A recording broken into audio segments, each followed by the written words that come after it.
You're listening to the Paranormal UK Radio Network, and now it's time for the Paranormal Peep Show.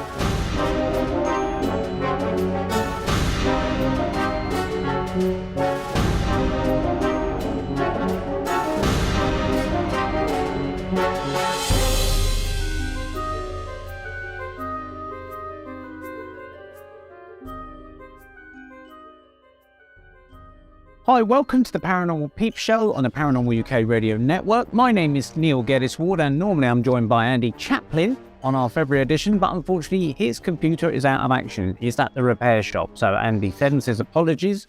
But in his place today, I'm happy to have once again our good friend Ben Emlyn-Jones joining us. Ben, welcome back, and how are you? Thanks, Neil. It's good to be back. Thank you very much for inviting me back. Well, I'm a little bit tired, actually. It's been quite active few days, and I've been pretty busy, actually. And of course, yesterday we did a brilliant recording for the Apollo Detectives, which was Absolutely, very good indeed. Yeah.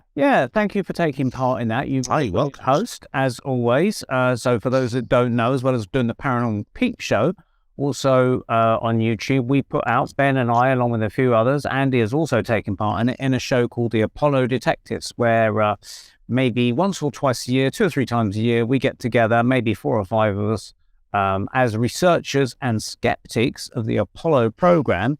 We're kind of in doubt that the moon landings happened as depicted. That's not to say the whole of the moon landing thing was fake. We certainly believe the Saturn V was a real rocket, and there's actually really trained astronauts and things like that. But did they actually make it all the way to the moon and back? That is where we start to have doubts. And so the Apollo Detectives looks into those doubts and looks at possible reasons why it didn't happen. We also come up with potential strong cases of evidence against them happening. So that was something we did yesterday. We had a guest in, didn't we, Ben? Yes, it's interesting. When you used the word skeptic there, you used it in the literal sense. But of course, the popular definition is very different. We were joined by a man who does fit the popular definition of skeptic, called Steve Mumbling. This is someone I've known for many years because I've interacted with him on online on social media, mostly on YouTube. And he very virulently believes that the moon landings did happen exactly as portrayed by NASA and by history. And so we invited him onto the show to have a debate. Now, this is not the first time we've done debates with believers in the Apollo, with the other NASA Apollo story. We had Blue Earth Thing on, which is a very interesting debate indeed. And we had Steve Mumbling. It was actually ended up being a very good show indeed, I think, probably one of our best. Because Steve Mumbling actually is very different to Blue Earth Thing. He's actually quite an aggressive and unreasonable person. And as a result, our debate was more like an argument, but I think it makes for very good viewing. And what's more, I think we managed to keep the issue on the point we wanted. We kept our side of the debate on the issues we wanted to keep it on. And I think it was Steve Mumbling who deviated continuously and dissolved into a lot of rhetoric and ad hominem attacks and, endless adjectives. So, and I think in the end of the day, Steve actually discredited himself enormously and made himself sound very unconvincing. Obviously, the viewer will be the ultimate judge of that, but I personally think we won this one, hands down. I'm going to give you a little example of the documents I have. I don't care. Okay? I'm not interested. Have you I'm read asking you any a of these question. documents? I'm going to pull them. I'm going to pull them up. I'm going to share the screen here, and I'm going to pull them up. So you're not going to answer the question, Scott? Is that he is that's answering the bottom line here? He's not. When I find the document, yeah. You do recall the document I sent you, Marcus? Yeah. Okay, showing the radio signals and how they bounce off the Earth's atmosphere. Yeah, absolute nonsense. Steve, when you asked me a question on YouTube, right? Yeah, but I didn't make it up. I can. Yes, you're talking rubbish. When you ask me a question on YouTube, on a YouTube comment section, Well, you call I it can go away rubbish. and look something up and come back into. I know, I know it's rubbish. It's interesting actually because I kept sending messages because I don't know Steve's email address or anything like that. I don't know Steve's email address and things like that. So I had to try and get him involved by using the comments page on your own YouTube channel for one of your things. It was a bit of a to and fro of chatting back and forth saying, would you like to come on? He said, Ben's never asked me. I said, I'm sure we have asked you in the past, So there was actually doubt whether they actually make it or not. But I gave him all the instructions to, download Skype or, register with Skype. And he says, I want to go live with this debate. And I said, well, we can't really go live because, yes, it was a case point that we had technical issues. And we've had technical issues today with computers and things like that. So it's not always a reasonable to think that everybody can go live. And to try and get everybody to be there bang on at the time live is a tricky one to do. So I thought the best thing to do is pre-record it. But I did say, look, you're very welcome to download the raw, unedited copy that will be available to everybody at the end of the show. And obviously, I wasn't online at that point. I was still trying to log in to the chat. I was having Skype issues. And when I actually played back the recording, he was accusing me of saying, so Neil said I could have a recording of this. That was obviously a blatant lie, he said. I've never done Skype before. Well, on Skype, only one person can record on Skype. Right. Yeah, unfortunately. I'm just going to try and add Scott. Hang on. Scott Felton, Irene, Scott Henderson, here he is. You'll like his avatar, so you can record it and you can have the complete power of editing this, and I can do nothing. All I can do is say, well, he said this and I said this, and honest. Steve, if you get any more paranoid, we'd start to think you're a conspiracy theorist. We really will. You can make your own. You can use not confident enough to do this live, are you? I'm quite happy to do it live. Steve, you can you can do what I do. You can use a backup record. Now Marcus is recording the call right now. Okay, no one else can record. Oh, Scott, all right, mate. No one else can record the call. Oh, Henderson. However, Steve, you can actually use a backup player to record at least the audio, which is I'm going to do, right? If you want to, I recommend MP3 Skype Recorder 6.1. If you download that now, you can make your own copy of it. Right. Neil told me that I would be able to record this. I would have my own copy. Well, you can get your own. You can have your own copy. That was a blatant lie, wasn't it? I mean, if I'd have known that I couldn't have done that, and then I could have arranged something. I could have arranged the audio output to go to a mixer. I could have set a. Well, this is going to be a right bundle of laughs, isn't it? Downloaded some sort of it's program. Not a lie. You just need a portable Skype recorder. You can have a backup audio recorder which you can use in a company. Your entire output. As soon as this video is finished, you will get a copy automatically on Skype. Yeah, you can download your own copy, a raw file as well, not edited. It'll be right there in the chat for you when it's finished. Okay. All right. Okay. Okay. And that happens automatically. Everybody here gets a copy of that automatically. And everyone, they will actually, you can get a copy of this. You just have to wait till the recording's, completed and press stop, and you find it in the chat to download, So he accuses me of blatantly lying. He just jumps straight through the you're a blatant liar, blah, blah, blah, blah. But he doesn't actually do the research. I actually sent him videos on how to use Skype, how to download Skype, and things like that. He obviously didn't really take it all on board. And this is an interesting point, that he'll jump down your throat and call you an idiot. He'll call you a fool. He'll give you all sorts of names, call you a blatant liar. And then he had to be sound corrected. Everybody said, look, you can download this thing at the end of the recording. He did, yeah. Yeah. So, what was your overall impression? You felt that it went well for the Apollo detectives, or did we have our feathers ruffled, maybe, or what? I think we handled it very well indeed. You're right about Steve. Steve is constantly accuses me of deleting his comments as well. He says that I'm scared to debate him, and I delete his comments on YouTube. This is not true. No, I did delete 2 of his comments because they were very rude. He was being very rude to another member. He is a rude, aggressive individual. You can call me what he likes. I'm a big, ugly ex-hospital porter and give as good as I get. But he was attacking someone far more gentle than I, and I told him straight that not to do it, and I deleted his comment. He's accusing me every time he posts a comment. Is, for example, some of them go into the spam folder. Some of them are not always visible straight away. It's one of the foibles of YouTube. Whenever this happens, he just says, "Oh, Ben's deleted my comment again," which I haven't done. And I did actually say to him, he was actually on the recording. I'd say, Steve, all you have to do, is that you just right-click and download your copy of the raw recording. Now, if you do that, you'll have you can have all the fun in the world if we misrepresent you, because you can expose us, can't you, for misrepresenting you, which of course we won't. And he's going to have to admit that. And now, as far as I think we like I said, I think this was certainly 1-0 for the Apollo detectives. Definitely, we kept it rational, we kept it calm. We sometimes we gave as good as we got. Marcus told him to shut up a few times, which he deserved. I had to mute him a few times. I had to correct him, and I had to pull him in a line and warn him not to be insulting.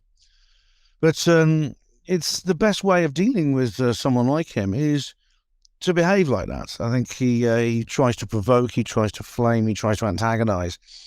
Not rising to his bait is the best defense. And I think we did that I think we achieved that very well. I think this is going to be almost embarrassing for him, actually, when this video comes out. And I look forward to it very much. I'm going to upload a copy to my channel as well.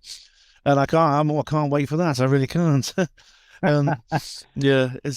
It's interesting because although you talked about muting him, it's the first time I've ever seen you having to mute anyone in a recording, and it's quite interesting that it allowed Marcus to say what he had to say, or whoever was talking had to say their piece, and and Steve just had to be muted until such times that then he was allowed to then come in. Because obviously him talking over Marcus saying rubbish, blah, blah, blah, you can't hear that person's point of view. And it is a rude thing, there's no respect for that person, and you can't just go insulting people. You can't insult your way out of it. I did actually get him quieting down a bit when I started showing him really strange objects that I found on the lunar surface, alleged lunar surface of strange rocks that I found. Literally just going through, Apollo 11 right through to 17, you look through all the craters and all the rocks and see weird stuff. If you zoom in, if you've got the patience, you find some very interesting rocks. And I found rocks, and you actually pointed out that one looks like an iron, literally an iron closed with. And there's another one with a weird sort of handle on it. And I had to say to him, why, for instance, would NASA need to Adobe Photoshop in extra rocks if, there's plenty of rocks on the moon's surface? Why do they have to keep adding these rocks here and things?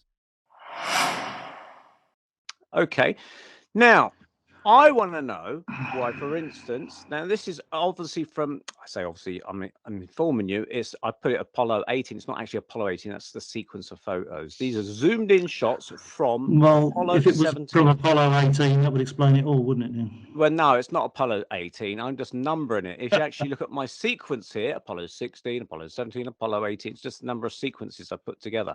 So I want to know why NASA have been very liberal here with the use of Photoshop, because you can see here, this is that is that. This is actually an enlargement of this. I call they look like sandcastles, that and that. And then we got a thing with a handle there. Why is that with a handle? And why is this with a handle? I mean, some very interesting piece of moon rocks. Yeah, exactly. I mean, I called them the Apollo irons. Why, if you're going to research Genesis rocks, didn't you pick up these things with handy handles on at the same time? They wanted to play curling with them. Yeah. Any ideas, Steve? I don't know. I'd have to look at the original pictures. I can't see them in sufficient detail. Go to the panoramic of the, I'm not sure the crater, but it's the panoramic of Apollo 17. There's also some from Apollo 16, and you have to zoom in. I bet the best place to find them is actually around all the craters, because that's where you find all the junk, as I call it. Sometimes you find them far out on the lunar surface, but it's just very interesting. You've got these Apollo rocks with handles on. You've got these footprints that don't belong to the Apollo astronauts. And then you've got these doubled up images. You've got these doubled up images that are clearly clone stamped in Photoshop.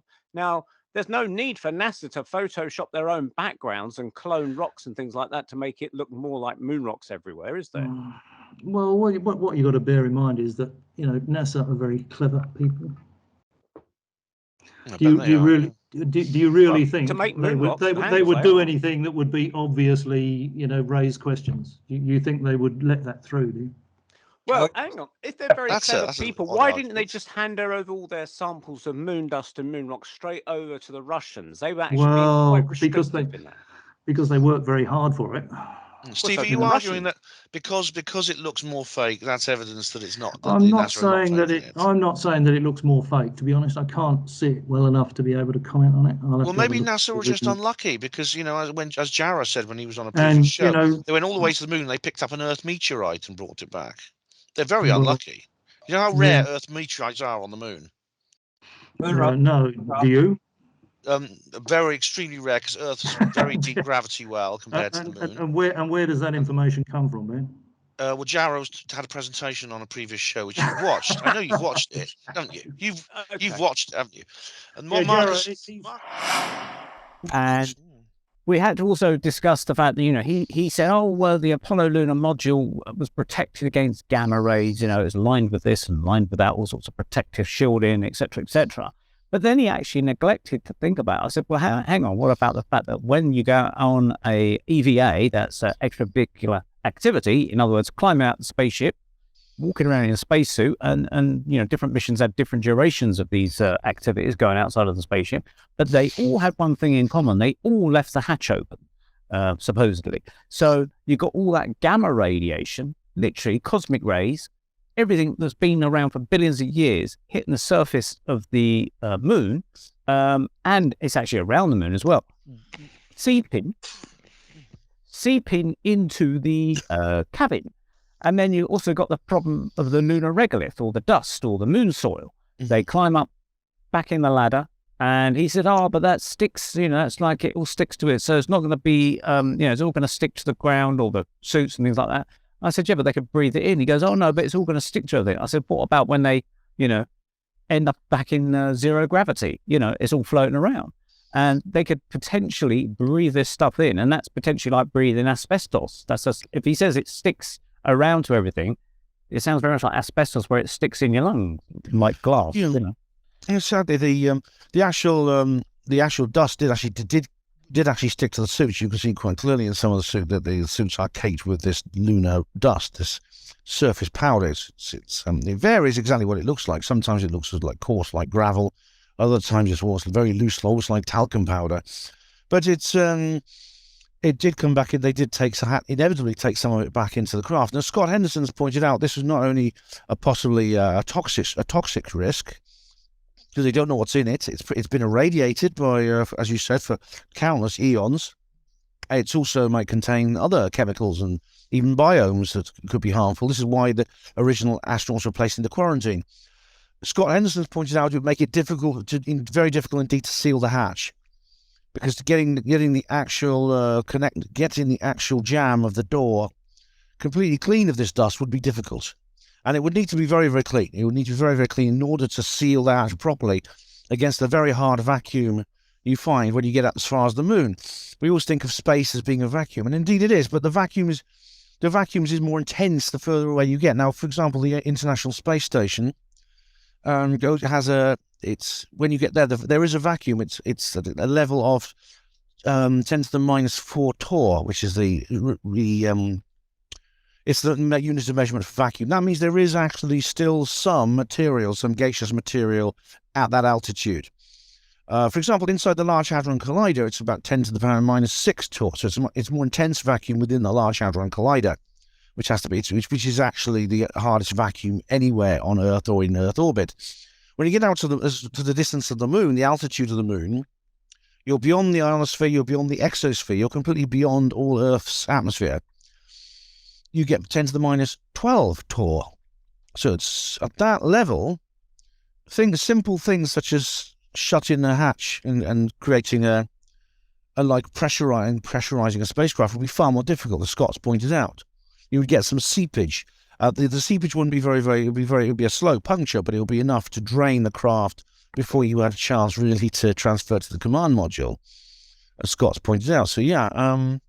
And also they're doing various, like they might do 2 or 3 EVAs on the lunar surface. Like I think Apollo 17 was on the surface for 3 Earth days as such, and they might have done about 3 or 4 EVAs. I can't remember the total number. So they're going in and out They're repressurizing the cabin after each EVA, so they're having to close the hatch and everything, and they're bringing all that lunar dust in on each mission or each journey back in, and then they're going back out there again. So, the risks are quite high, really, but it's always with the Apollo, they always seem to be lucky. They always seem to be luckily getting through the Van Allen radiation belts on the way out. They're surviving any micrometeorite strikes and anything like that, and then they're surviving all the gamma radiation that's hitting the moon, the cosmic rays, anything they're breathing in.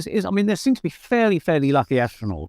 Yeah, because you see space travel, space exploration is not 100% reliable. I mean, you see craft fail all the time.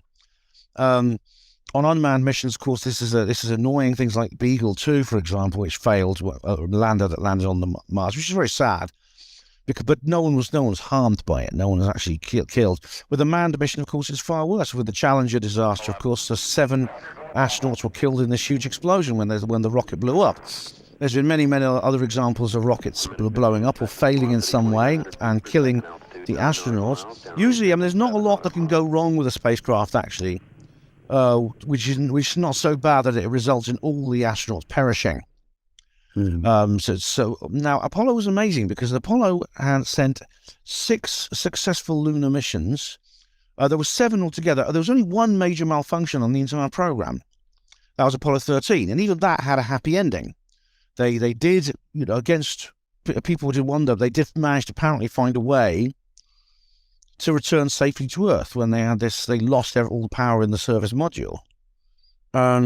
So that is extraordinarily lucky, and I mean, the idea that the prospect, I think, of having all this, having a massive failure of a lunar mission, and the astronauts being killed, which would all have happened on live TV. Remember, this death could have come from a rocket failure, could have come from depressurization through micrometeorite strike or other problems. It could have been caused by explosions like with Apollo 13. Could have been caused by radiation, which is a huge problem when you get far out in space. The radiation risk from the sun, from cosmic rays, things like that. For that would have been a tragedy beyond belief, and all televised, and imagine being stuck on the moon. And the thing about this, if for any reason the lunar ascent stage failed, there was no hope of rescue. And when that happened, the mission control would just immediately break off all communications with the lunar module. Now, it was never publicized until much later. It was always kept secret, but the astronauts had with them cyanide pills, which they could take if they were trapped on the moon and they couldn't get back. That's if they were actually there, though. Well, this is the point.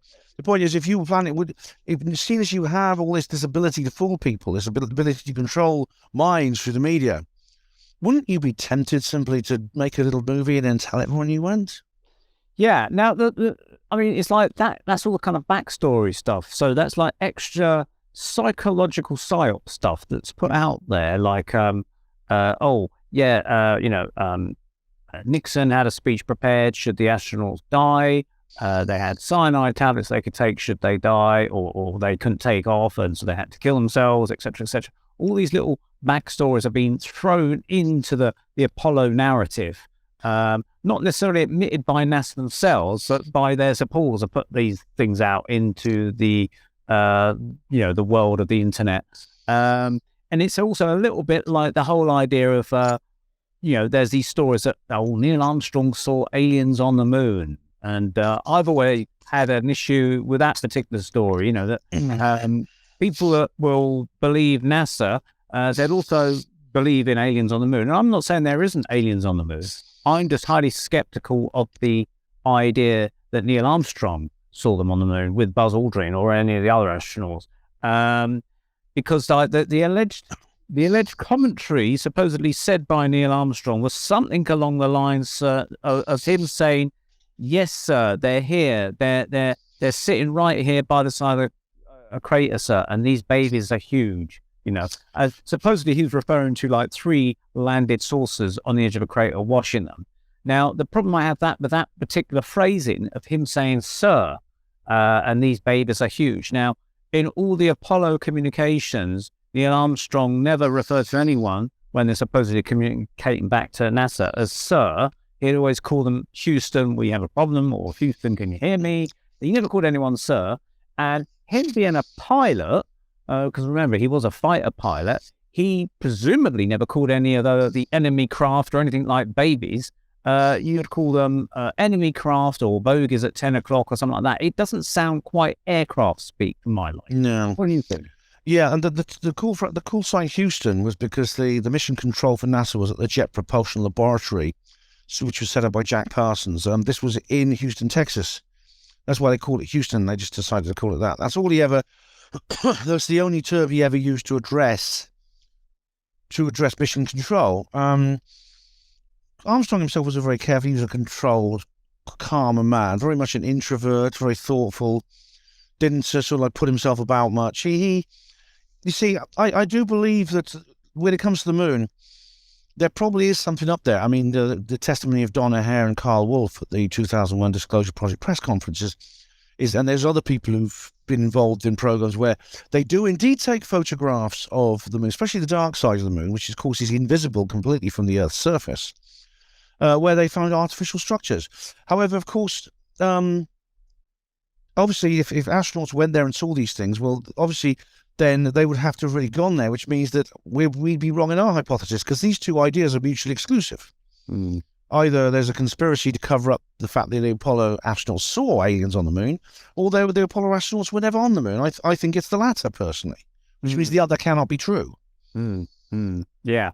Yeah, well, I do a talk at various UFO groups. I've even done it at Dreaming Saucers, the conference you organised of aliens on the moon, where I looked into the whole idea of aliens existing on the moon and looked into the various photographs that are floating around on the internet. And you know, there's some interesting shapes and things out on there. There's even ones that look very clearly like alien bases, but when you research it a little bit more, you actually find that they're actually just clips from films made by Walt Disney that have been taken out of context. But people are posting them on websites saying, hey, look, here's an alien base and things. So I find that you can't just come out and say, definitely 100% aliens on the moon, here is the proof, because you can end up shooting yourself in the foot. So I've always done that presentation with an open mind, saying, you, the listener, you decide whether you think there's aliens on the moon or not. At the very end, I say, of course, I've always believed in aliens on the moon. Then I show them the picture of the clangers, which that's my point. Yeah. Now, one thing that Steve Mumbling did bring up was the Apollo flag, because I was actually showing in photographs. He's always doubted the findings of Scott Henderson, Canadian Scott Henderson, who joins us on occasions from Canada, talking about his findings, where one of the things he came up with was the Apollo 17 flag from the very last mission to the moon in 1972. This was the United States flag, stars and stripes, and they had literally just erected it on the moon and taken photographs of it with their Hasselblad cameras. And when he zoomed in on the stars and stripes, you could clearly see, in my opinion as well, what looked to be dampness drying back on this flag, as if it had been exposed to water at some point and was actually drying out under the heat of studio lights or wherever this location was. And people like Steve saying, no, it's just the shadows. It's just the shadows. You're being stupid. Well, I've actually looked into it a lot deeper, and I actually found all the other photographs taken around the same sequence, taken at slightly different angles, and zoomed in on them and found that, in fact, those markings are still there. So the thing is, if it's shadows, those images would have been changed. You know, they would change according to the angle you're facing the flag at. They look like definitely a stain there. So he said, this is what Steve suggested, and this is one thing I've had at the back of my mind for some time, and it's something I'd like to do with you, an experiment, is get a United States flag and set it up in the summer, because unfortunately it's one of these experiments you can't do in the winter here in the UK. Set it up in the summer, you pour a watering can over it, and we'll watch it dry in the heat of the day. It's got to be in a peak of a summer, like a heat wave or something, and we'll film it and take photographs of it and see how it dries back and see if it resembles the Apollo 17 flag. We could try that. Yes, we definitely. I mean, the Apollo 17 flag was different to the others because it was a canvas flag. The others were all nylon. It was much bigger than the others too, because it had actually been hanging in mission control for the previous missions. It does have markings on that look like dampness to me. Now, of course, this can't really be proved. If it's true, though, it means they can't possibly be on the moon, because all liquids like that would instantly evaporate. So I'm not sure exactly. One thing that is strange about the flags, I should point out, is that when the Lunar Reconnaissance Orbiter went to the moon, it took pictures of the Apollo landing sites. Jarrah White brings this up, actually. It showed quite clearly that the flags were still standing, and they said, well, there's no wind or rain on the moon, so everything that was there will still be there. It will last indefinitely, probably for millions of years, until the dust eventually fills it up through like electromagnetic induction or something. That takes millions of years. So the footprints are still there.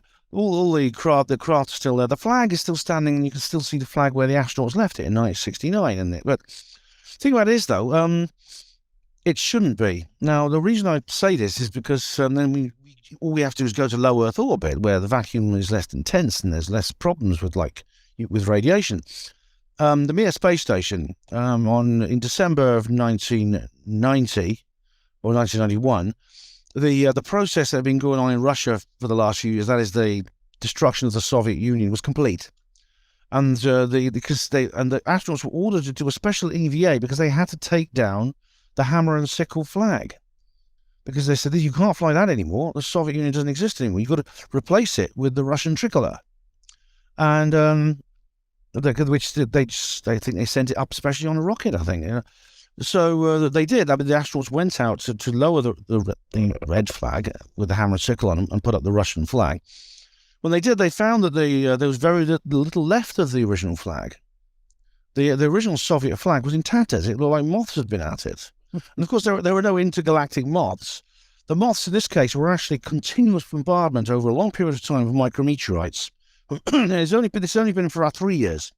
3 years of micrometeorite strikes had reduced this piece of cloth to tatters. Now, the thing about this, what you have on the moon is you have much lighter material. It's just nylon. It's very, very thin, very, very feeble material. Yet after 50 years, that flag is still there. This doesn't make sense. It should. Now, a lot of people say, oh, it'll be bleached by now. It'll be white. The colour would have gone from it. Well, it shouldn't even be there. Because if micrometeorite strikes in low Earth orbit can destroy a flag in 3 years, can't they destroy a flag on 50 years at the moon? Mm. So Jarrah made a video about that, which makes me believe that the Lunar Reconnaissance Orbiter's images are fake. Now, it's very easy. The Apollo believers think that the LRO images are proof. On the contrary, Jarrah made up his own mock-up using Photoshop to show how easy it would be simply to recreate the lunar bases, the original lunar landing sites. And all you have to do is know where everything is and to just make a fake image. And so that I thought was very interesting. They made it too good, you see. They included the flag when they shouldn't have. They didn't think of that. Yeah, it's amazing where they do slip up. I mean, one of the other things concerning this wet flag is, and I've been reading that document, I didn't really go into too much detail in our recording for the Apollo detectives, but basically, back in the 60s and 70s, they were talking about how dry the moon was, like you said, no wind or rain on there to reduce things, and yet researchers started to find lots of moisture content in a lot of these rocks where they've been affected. They found rust in certain moon rocks, and I thought, well, how can that be? And so rather than just sort of think, well, maybe this is actually an Earth rock, scientists are now sort of scratching their heads and trying to sort of force a circle into a square, and now they're coming up with a wet moon theory to try and substantiate the reason why they've got wet moon rocks. This is great. I mean, they have, I can't help feeling it's a bit convenient, but they did actually say, NASA did a big announcement when they just found they discovered water on the moon. It's in two forms, actually. It's in ice. Moon has small ice caps. This is in the polar regions, in areas that are in permanent shadow. There is actually ice, and there is actually planning to be a mission, an unmanned mission, to land there at some point. They've also discovered there is indeed water in the form of a type of chemical mud, which is what I think you're referring to, which may have caused the rust and things like this. And it's dry, despite the fact it's mud. It's actually dry. It's not. It's actually, these are in chemical bonds. The water is actually in chemical bonded, but there was quite a lot of water on the moon in that sense. But I just think to myself, that seems very convenient. But that's not the only thing wrong with the lunar rocks. The lunar rocks have contained other things, including brass. Now brass is an alloy of copper and zinc, which does not exist in nature. Brass is a synthetic alloy. It's only made by humans in forges, and we use it as a building material, as you know. It's a metal we use as a building material. Doesn't exist in nature at all. Your brass has been found on the moon. So has other things such as mica and things like that. And funny enough, the moon rocks, one of the moon rocks that was brought back turned out, well, there's several actually. Some of the moon rocks have turned out to be very, very strange. One appears to be fossilized wood. That was actually presented to a museum in the Netherlands as a piece of moon rock. Another Marcus actually owns, it looks like a chocolate brownie. It's literally got like brown and multicolored little pebbles in. Like fruit, it's a fruit. One turned out to be an earth rock, and when one was proven to be earth rock, they came out with the most ridiculous explanation imaginable.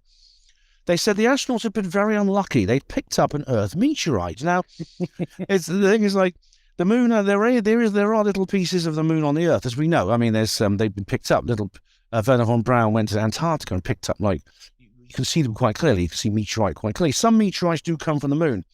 They're pieces. They're basically been when the moon gets impacted, when the craters are created, huge explosions throw tons and tons of rock up into space. It floats around space for a while, and some of it lands on the Earth, and we can pick it up. So that's where some moon rock comes from. The thing is that the opposite does happen. It used to anyway in the early solar system. So large objects would slam into the Earth, throw up a lot of rock, and some of that would land on the moon. So little pieces of the Earth on the moon.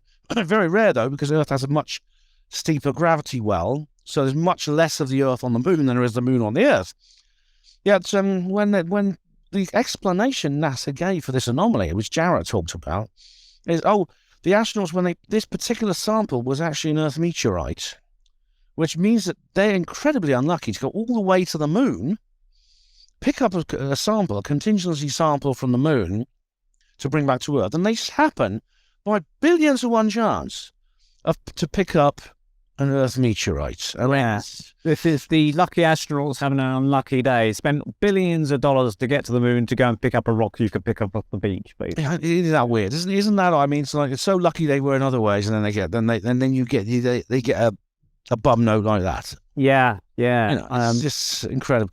But that's really the explanation they came up with to explain this. However unlikely it is, of course, it can't be proved wrong. It's just like what I've always said about the coincidence fallacy, the way skeptics overuse coincidence to explain their position. The skeptics in the popular definition of the word.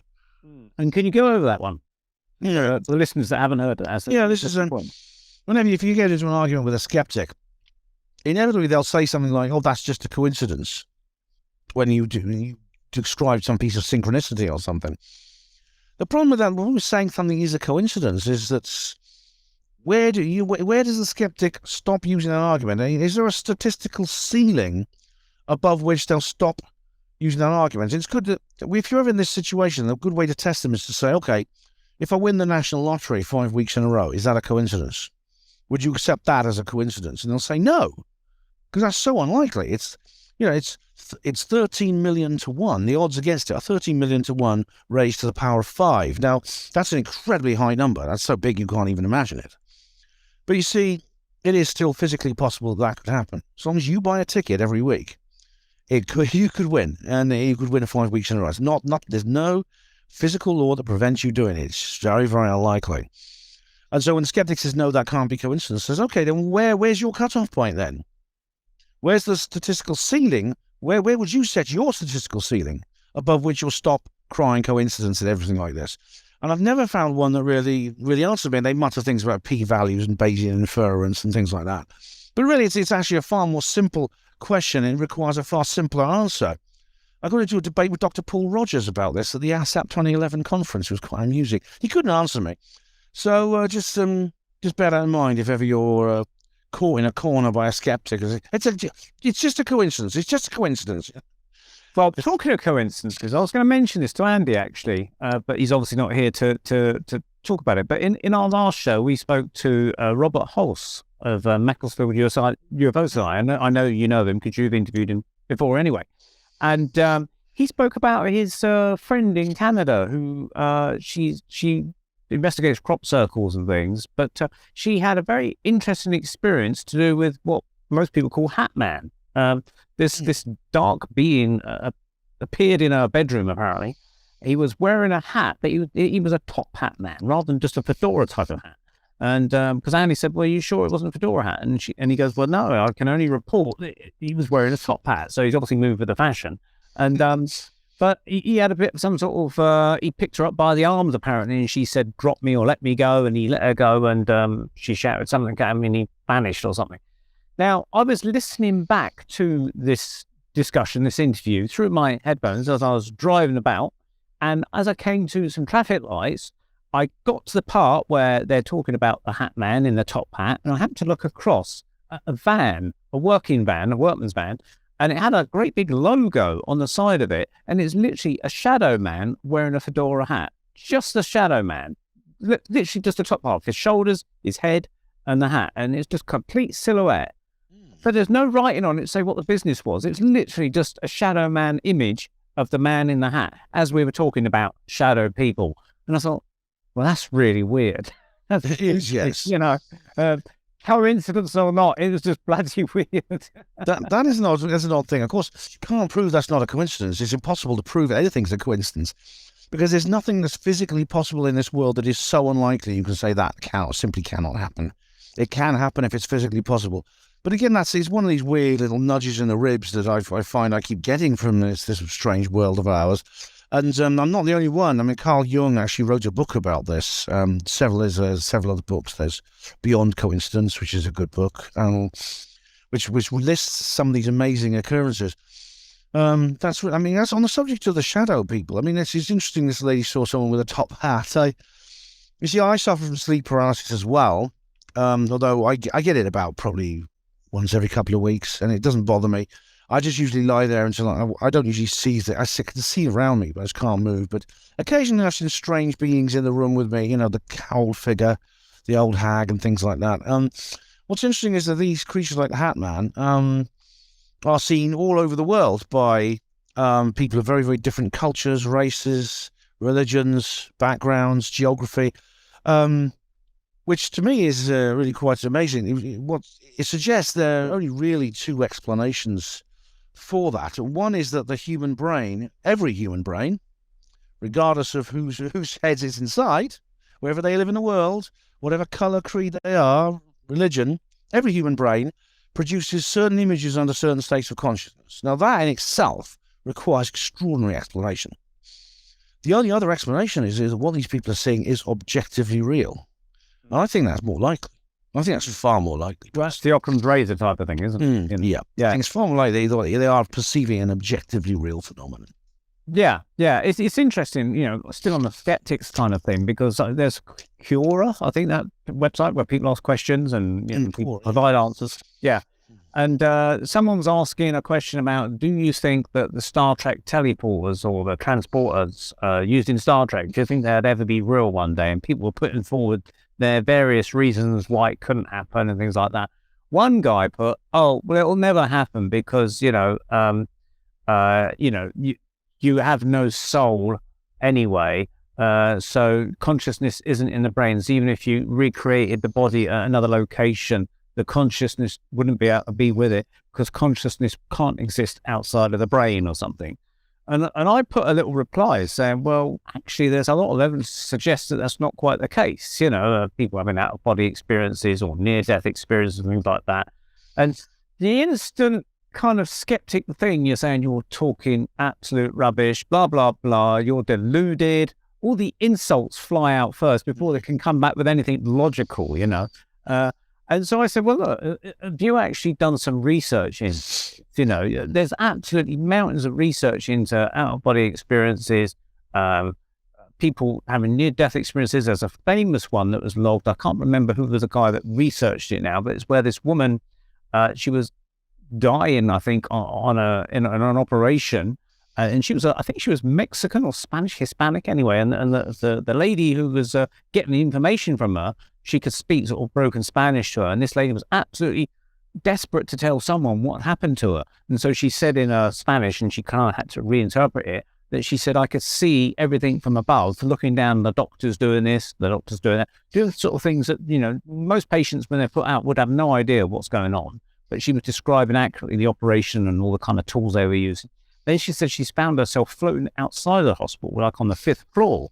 One of the things that was really unique about this is, as well as describing the surroundings, she could happen to see a man's blue tennis shoe somehow out on the ledge, with even the lace under the tennis shoe, sort of got stuck under the tennis shoe, out on the ledge.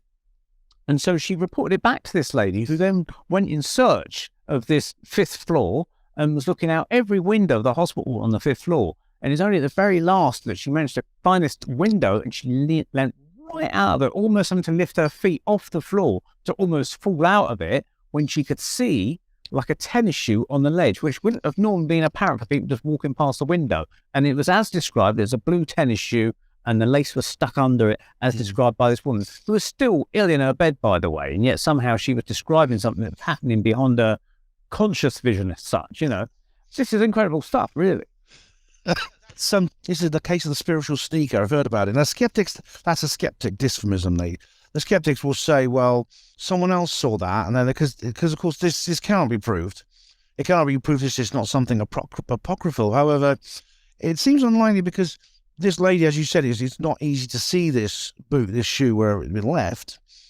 On the other hand, whoever left it there may have been looking for it or something like that. I mean, the skeptics come up with all kinds of reasons why somehow this information would have been conveyed to the patient, who, even though she was comatose, somehow she would have perceived it and then remembered it. Now, firstly, there is some evidence that people in comas can retain some information. Their senses do work, and they do occasionally can hear and see things. However, it seems incredibly unlikely that the subject of this shoe would come up in conversation with the doctors and nurses around her, to the point where it was so accurately described that she not only perceived it and remembered it, but she reported exactly where it was. I mean, did that really come up in conversation around her? I mean, as someone who knows what nurses and doctors talk about when they think their patients aren't listening, I can assure you that shoes on window sills, window sills don't really come into it. Yeah, I mean, there's surprisingly that she didn't remember a lot of other things that would have shocked her. Because I'll tell you what, the patients would, if they knew what doctors and nurses talked about. Yeah. When their backs were turned, it would shock you, I'll tell you. Yeah. So from your point of when you used to work in the John Radcliffe Hospital, did you ever hear any stories of anyone having supposed near-death experiences or anything like that? That's right. I was actually a hospital porter for 23 years at the John Radcliffe. I did all my service at that one teaching hospital, as you say. The answer is no. This doesn't mean it didn't happen. The reason is that people in a situation where they have an NDE probably wouldn't be in a position to talk about it straight away, because if you are in the position where your heart stops and you're unconscious, recovering can take a long time. Supposing they manage to resuscitate you and get your heart started again, which they can do nowadays, which of course is why NDEs are far more common since the 20th century, because before the technology came, like defibrillators and drugs and things were invented to restart someone's heart, once your heart stopped, you were dead, and that was it. Now, of course, they can actually bring you back even after your heart has stopped, which is why people actually cross over the threshold of death and then are dragged back by unnatural means. It's probably the kind of thing, firstly, that you wouldn't be able to talk about for a while, because it takes a long time to recover from a cardiac arrest. Not only the cardiac arrest, but whatever it was that caused that cardiac arrest. So patients are not really in a position to talk very much. There's an interesting quite a while. Secondly, they may not want to. I mean, it's often something that they don't. It's a very profound experience. People who have this experience say it's almost beyond description. It's life changing. It's not. Skeptics say put it down as some kind of drug induced or hypoxia induced fantasy or dream even. Dreams and hypoxic delusions real ones don't have that effect on people. Yeah. The NDE is qualitatively different. Yeah. See? There's an interesting story that Dr. Gary Schwartz relates in his book, The Sacred Promise, which I read last year. And it concerns a letter as an author that he had received from someone, which he included in his book. And this lady had to have one of these life-changing operations, very, very serious operation. And, it was like 8 hours long, this operation or something. So she had all the full complement of medical staff around helping out, the anaesthetist and all these other nurses and doctors and things. And anyway, when she was brought round from the operation, she sort of asked the nurse that was tending to her. She goes, "Oh, how did my operation go?" And the nurse said, "Yeah, it's all for success, but there was a bit of an incident." And she says, "Well, what?" And she goes, "Oh, it's nothing to do with me. I can't talk about it," sort of thing. And the nurse was very reluctant to divulge any further information. So when the actual surgeon came round, or he rung her up like 3 or 4 days later, I think by this time she'd gone home, he had rung her up 3 or 4 days later to sort of see how she was doing. She said, "Oh, by the way, what was this incident that happened during my operation that I've heard about?" And he kind of took a deep breath and sort of said, "Well, what happened is that you were just starting to wake up and we needed to give you more anesthetic. So the anaesthetist was about to give you more anesthetic, but you actually sat bolt upright in the operation." I don't know how you do it when you're having an operation, setting up bolt upright. She pointed at the anaesthetist, called him out by his name. I forget the name of who the anaesthetist was, Nigel or whatever your name is, and said, "It's not your fault. You did everything you could, but I was already dead by the time you got to me." And then she collapsed back down. And the anaesthetist was absolutely gobsmacked, shocked at hearing this, and he had to leave. He had to leave the room. He was in total shock. And it later turned out that apparently the anaesthetist's wife, the year before, she was herself a doctor. He had come home and found her that she had slit her own throat and killed herself. And so he was trying to resuscitate her as a doctor, anaesthetist, and he couldn't do it. And so what appears to have been the case is that as this patient was kind of like slowly coming round, her body, according to what the Gary Schwartz story was, her body was taken over by the soul or spirit, if you like, of this dead, deceased wife, doctor. And she took control of it to enable it to sit upright, point at the anaesthetist, who was, remember, masked up, so he's totally unrecognizable, and she wouldn't have known who he was anyway, and said, "It wasn't your fault. You found me and I was already dead. So don't keep blaming yourself," type of thing. And so it was an absolute winner of a story, in my opinion, because all these medical doctors were there that saw it, but they probably wouldn't want to go on the record and admit to it. That's the thing. Yeah, that's an incredible tale. I wish I could give you a similar anecdote from my own career, my 23-year career in the NHS. I really wish I could, because hospitals are the number one place for paranormal experiences like ghosts and things like that, probably because of the amount of sickness and suffering and pain and death that goes on in them. What I can know, so that's a really remarkable story. I've heard of that one. I've heard of that from Gary Schwartz, and it seems to have a lot of evidence to back it up. People, a lot of witnesses, things like that. But there was an incident where something happened in the clinical decisions unit, which is like it's a part of A&E where patients are put so that they can say they can pretend that they've actually beat the waiting times figures. They were in this. The nurse, there was 2 nurses on duty 24/7 in there. One of them had to go off to pharmacy. And they can't leave it unattended. There has to be one there at all times. But the other one ran out screaming. Now, this was before I came on duty. I was on duty at 10 p.m. This happened about 8 p.m. And this nurse ran out screaming into the main area of A&E. And I heard about this after it happened, that she perceived a glowing spectral figure. Wow. In the actual CDU, which had scared her, like a ghostly figure. So that's one example of that I've heard of. That's the only real major example I can tell you about in terms of hospital ghost stories. There are lots of others. I mean, other people have gathered. Yeah, there is a book, Ghosts of the NHS, I believe. I was looking at it on Amazon last year. My oldest brother, he's married to a woman who's got 2 children. One became a nurse, and I think she works in Devon, a hospital in Devon. And she told me a story of where she was, I think she was asked to go and get some more pillows and blankets for an elderly patient during the night. So she had to walk down to this corridor, and there was a private kind of room for patients, opposite the cupboard where she was going to get these spare pillows and blankets. And she looked in, and there was a bed that was made with pillows and blankets on there, and a lamp and a chair, but there was no one in there. It was just an empty room ready for a patient at some point in the future.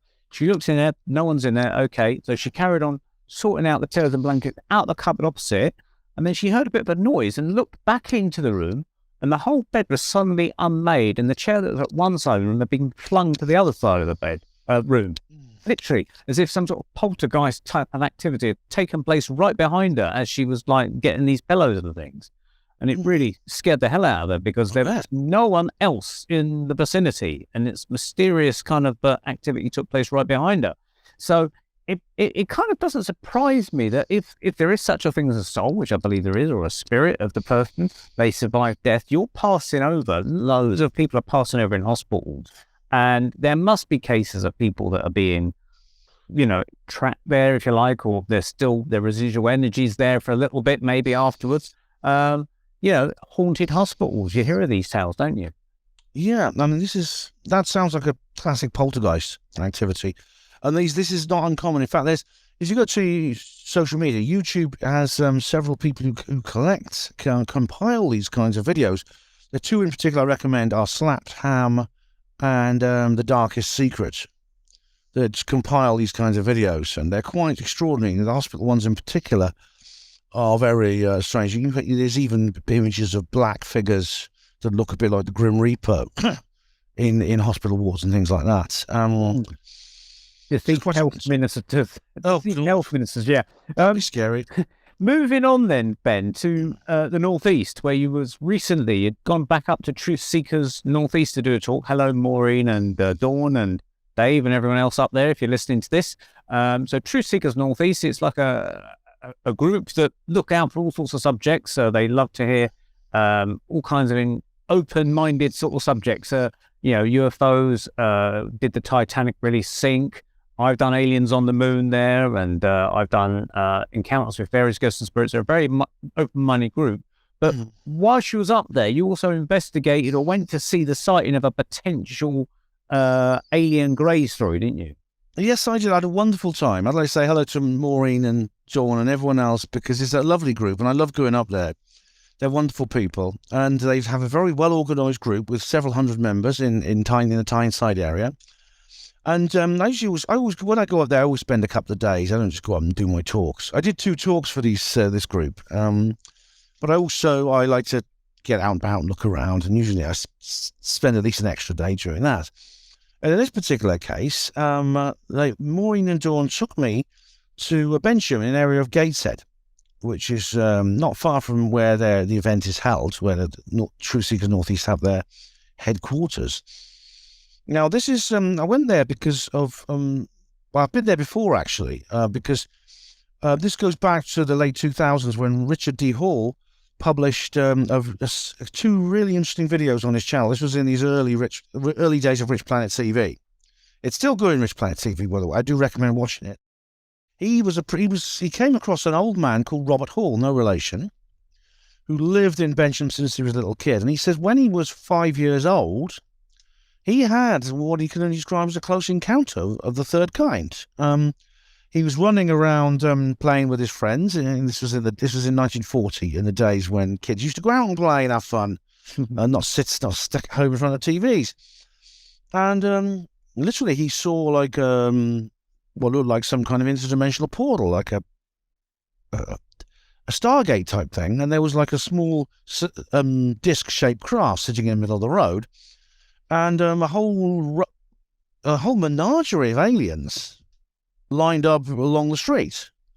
It was really quite extraordinary, and he described greys and Bigfoot-like creatures and things like this.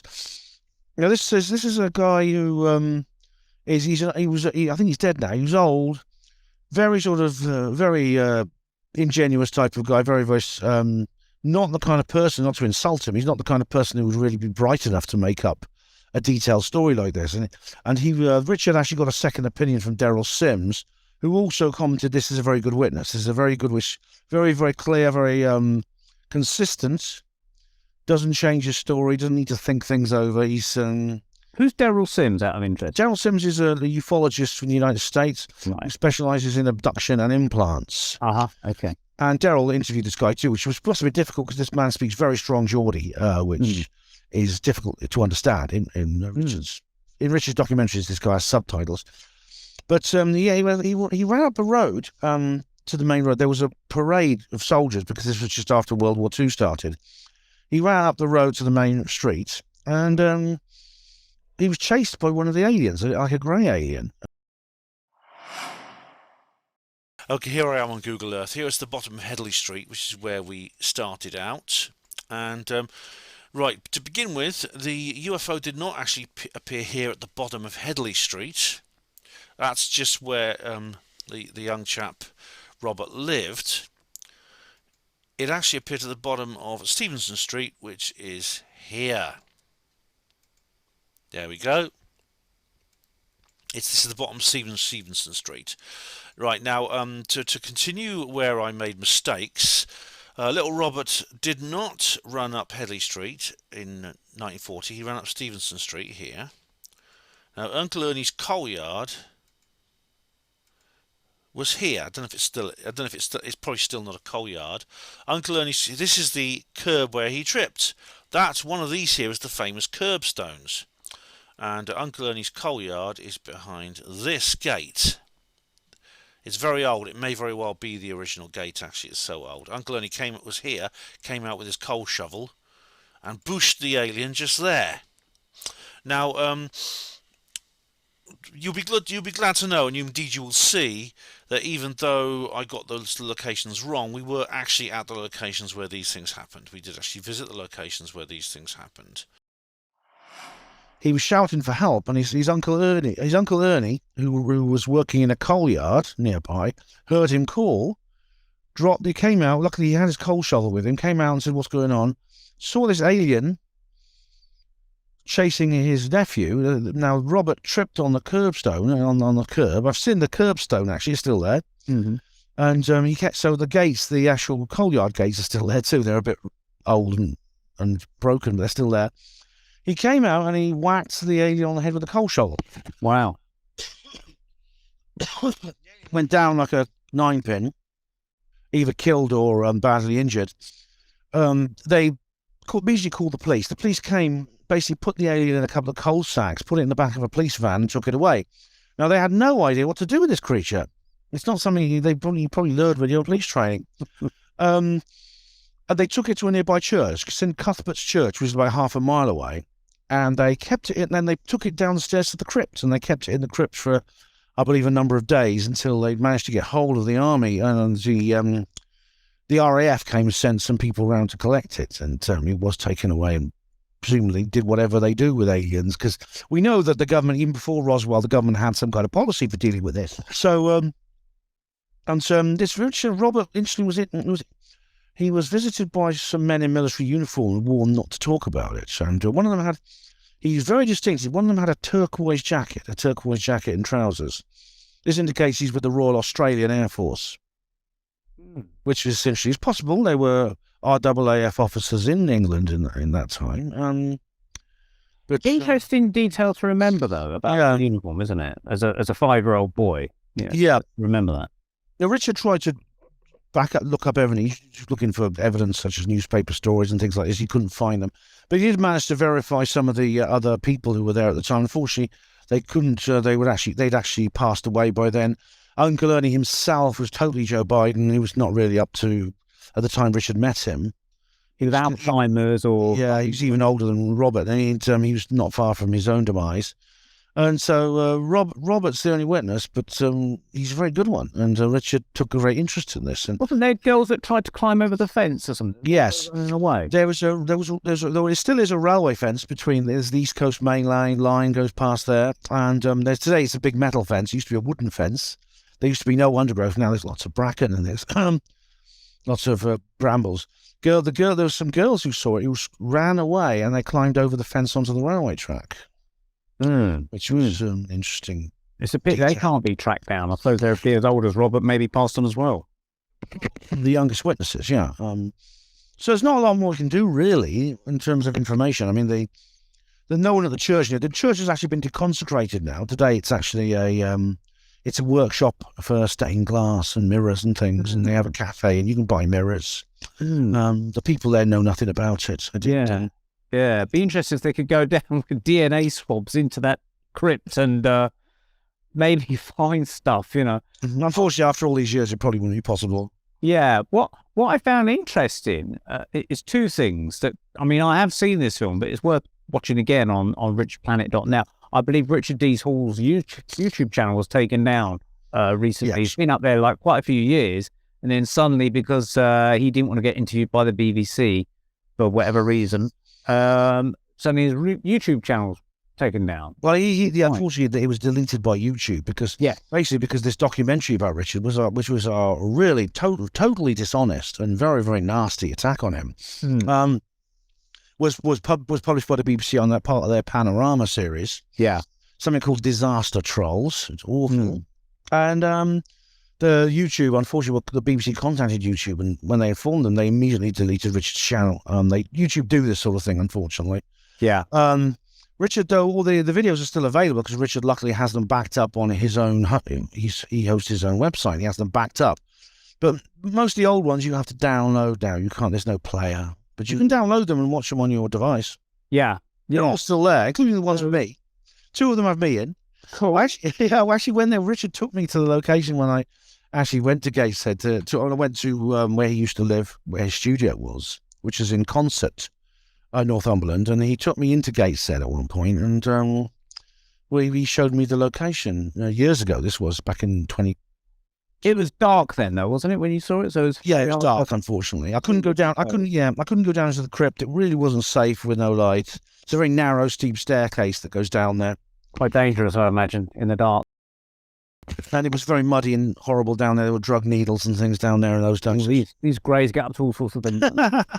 So what I was thinking was that one of the things I recollect from when I watched the Gateshead Grey, that's the film to watch out for listeners and viewers that would be interested to find out more, is that Robert, when he was remembering his story, said that a man from the newspapers came to interview him. And he says, so what's this little alien man like, or something? So the question, and so Robert described it, and he said, well, he was grey, a little grey man. Now he said, because of his accent being quite strong, he thinks that the man who came from London misinterpreted what he said and thought he said little green man. And Robert actually wondered if the term little green men came from what Robert was trying to describe as grey men, but because of the accent being quite a strong Geordie accent, the Londoners didn't kind of get it very clearly. That's what I recall from that anyway. That'd be interesting. I mean, I don't know exactly where the term little green men originates. Of course, it's a very generic term for any alien, which can be described aliens generally. But where it originates from, I don't know. Where he thinks he originated from, that is something I remember very clearly. And the other thing, he also described, as well as talking about grey aliens, and he said he described, and he said this, I know this sounds crazy, Richard, he said, but I saw what you would call a Sasquatch there. Which is interesting. Again, no one was giving out reports of Sasquatches being associated with UFOs back in the 40s, certainly landed UFOs anyway. But he also described a man, he said, who looked very human, and he said he had his hair as long as you have, Richard. And at the time, Richard D. Hall had shoulder-length hair in his early Rich Planet days. And so that almost describes a classic kind of Nordic-looking, doesn't it? Yeah, it's interesting where he got these ideas from. Of course, he did this interview with Richard, I think, 2009. But, if he was really recollecting what he saw back in 1940, it's odd that he would have seen these particular things, because a lot of the sort of generic images, the tropes we associate with aliens these days, didn't exist back then. Even though aliens, of course, were seen. But they were popular. They weren't popularised in the way they are now, like the grey and the mantids and the reptoids and things like that. They weren't popularised. They were popularised much later on by films. It was actually films like Close Encounters and Communion. Because although the actual presence of the grey predates them by an enormous amount of time. So where would he get these ideas from? And now Bigfoot-like creatures being associated with aliens. Now that's also something that's not very well known, but it does happen. I mean, I believe Bigfoot is actually an animal. It's actually a creature. But there are aliens that actually resemble Bigfoot-like creatures. So, for example, the Presque Isle sighting of 1965 is very interesting, because This took place in the United States in Pennsylvania, where a group of young people in a car, 4 of them in a car, went to the shore of one of the Great Lakes, and they went out for a nighttime picnic. And when they arrived, a creature, they saw a flying saucer land nearby. They couldn't see it; just landed just out of sight. But then a few minutes later, a creature who resembled a Bigfoot came out of the woods and attacked their car, scratched it, kicked it. They were very frightened. They locked the door and stayed inside. The creature eventually went away. There was damage to the car, where you could quite clearly see where this creature had attacked them. And that's an example of a Bigfoot-like creature being associated with ETs, now with aliens. So I thought that's very, very.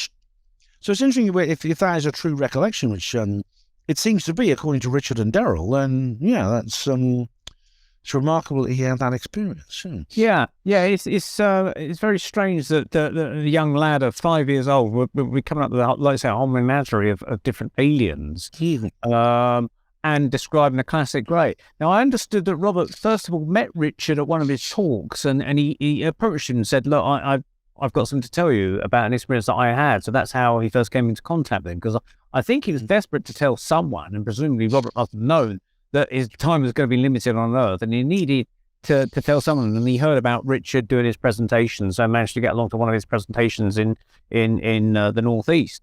And thank God he did, otherwise he had this interesting story.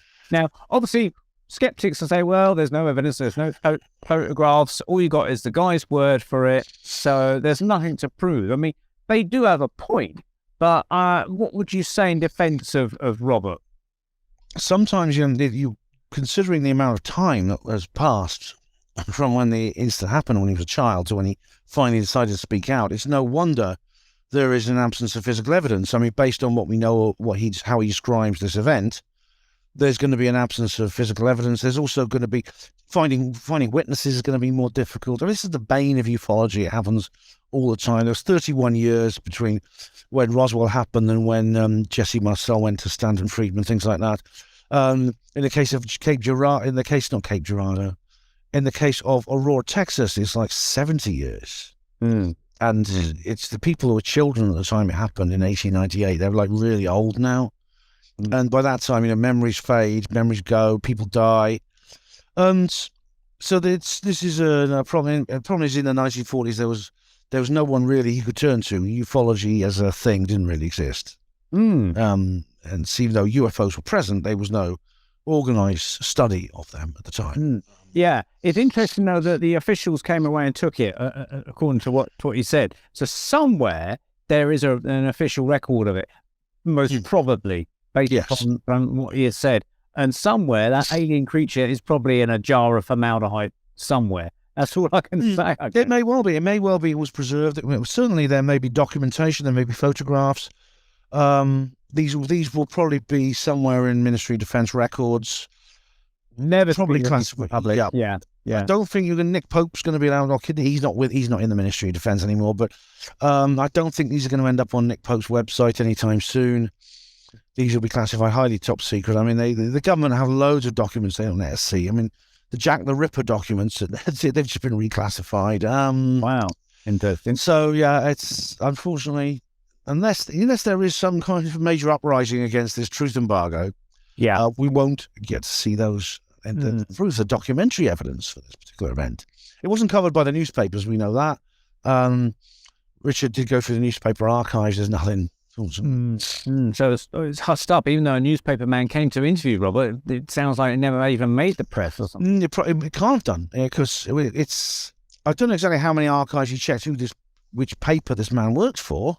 Yeah. But certainly the ones that Richard looked at, the local press and things like that, they never covered it. So finally, Ben, you alluded to something earlier before we started recording about these tube-like flying structures being shot down. So we'll just cover that briefly before we sign out. Yes, I mean, at the time we're recording, there probably will be an update on this, actually, by the time you listen to this. But there's been a rather strange set of incidents in North America over the last week. Firstly, this balloon flew over in the United States, and it was plainly visible, a big white balloon. It was huge, 150 feet across. big. This is the Chinese weather balloon alluded. Yeah, China says yes, it's their balloon. It's a weather balloon. It went off course. Sorry. Things like that. The Americans said no, it's a reconnaissance balloon. It's got cameras on it. It's designed for electronic intelligence. And eventually, it flew across the country. And then as soon as it's basically was over the sea, they popped it. They sent up a plane to shoot it down by blowing open the envelope, and so it fell straight down.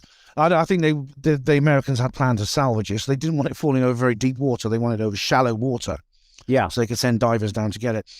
So strangely enough, that story kind of went away because they've obviously collected the debris. They're going to study it. Then, lo and behold, late on Friday night, the story came. Oh my goodness me! The Americans have had to shoot something else down, and this time it's an object. They've shot down an object just off the north coast of Alaska over the Beaufort Sea. And now this would have fallen on.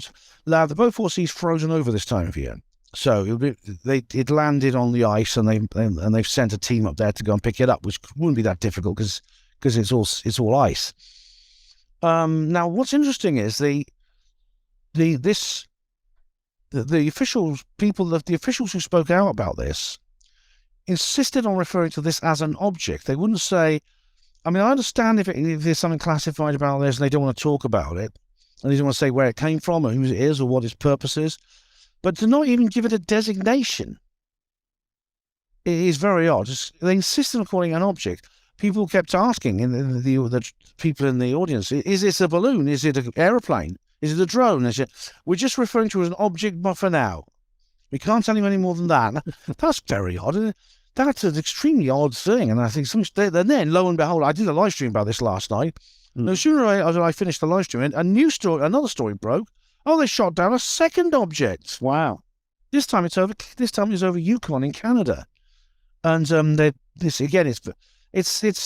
in a remote area. So unfortunately, there's probably going to be no independent witnesses to this.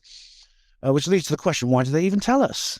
But anyway, they've sent a team up there to salvage that one as well. And again, they had the Canadian Ministry of Defence, Anita Anand.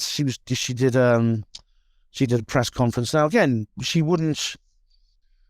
refused to say what it was or what its purpose was or what its origins was. She said we don't know yet. We're going to examine it. And this is odd, This is very odd, Neil, because they did describe it as being cylindrical and metallic greyish. Now, well, the one over Alaska was described informally by a contact for ABC News as being cylindrical, about the size of a car, greyish in colour.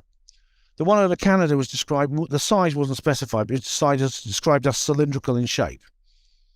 Now they didn't. That's all. Then is it? You can say, well, is it a drone? Does it have a propeller on it? Is it a helicopter? Is it? Did it have? Is it an aerostat? Is it a balloon or airship or some kind with a big end or something? Maybe. Yeah, was it a missile? It was only good flying at 20 miles an hour at one point, so it can't be a missile. It can't be an aeroplane either.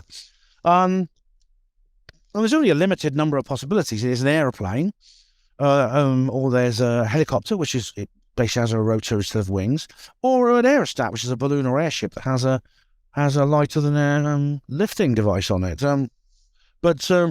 Or drone, which of course is an unmanned version of any of those. But they wouldn't even give it a designation. They wouldn't even say. That I thought was very unusual. And so what happens next? I don't know. It's been announced. Chuck Schumer apparently said, they're probably balloons, but what would he know? I don't know what he would know.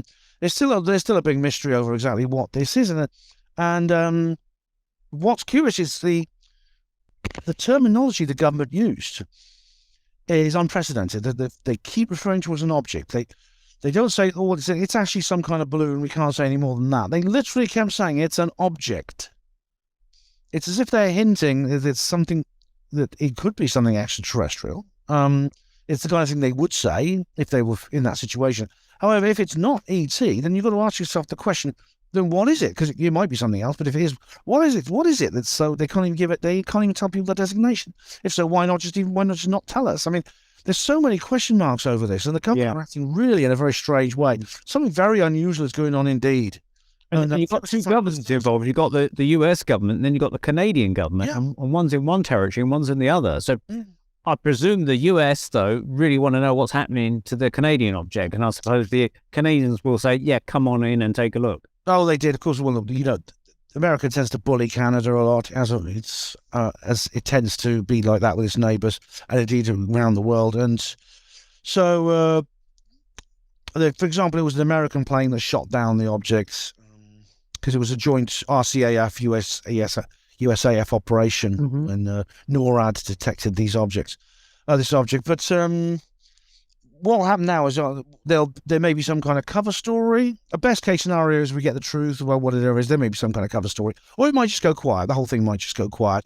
This leaves the question, why even tell us at all? I mean, these incidents happen in very remote areas. It's not like the Phoenix Lights, where something weird flies over a city of 1 million people, which of course leads that you can't really cover that up. Yeah. You have to put out a cover story. The interesting is there are witnesses of these things, though, as well. The people, independent witnesses might come forward and say, yeah, I did see it flying over my town, and I did see the strike of it being shot down, etc., etc. That would be interesting. It would be. Unfortunately, it's a really mostly both these incidents happen over areas that are mostly uninhabited. Right. So it doesn't put the word out to Bruce Lee Adams to see what he knows. Exactly. Yeah. It's that kind of thing. Yeah.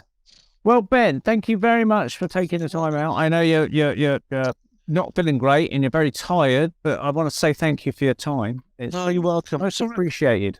You're very welcome. Sorry I can't stay for longer, but I've got to do a live stream later about this in Canada. Well, rest. Wish you best of luck with that. We had a few technical problems at the start, unfortunately. Look, yeah. Do you want to give people your website address and anything like that if people want to track you down or watch your videos? Well, I mean, if you don't know already, you'll know that I'm at Hospital Porters Against the New World Order, HPANWO.com. If you go to our website, you'll find all my other associated works. So, and don't forget, check out my book, Roswell Rising, a novel of disclosure, and it's 2 sequels, because it's all about the kind of thing Neil and I have just been talking about, and all the subjects we talk about on this show, and what would happen if we got the truth instead of the lies. It's just a story, but it's just a speculative fiction. And for anyone interested, you could watch Ben's videos on Ben the General Reporter on YouTube. Yeah, that's right. It's links on the Hapano site to that. Yeah, cool, brilliant. Well, thank you very much indeed, Ben. It's been a fantastic chat. Covered a lot of subjects. Good luck with your live stream later on, and we'll see you soon on the Paranormal UK Radio Network, joining us on the Paranormal Peep Show. Thanks very much indeed. You're welcome. See you, Neil. Take care. Good night, all. Good night. Good night.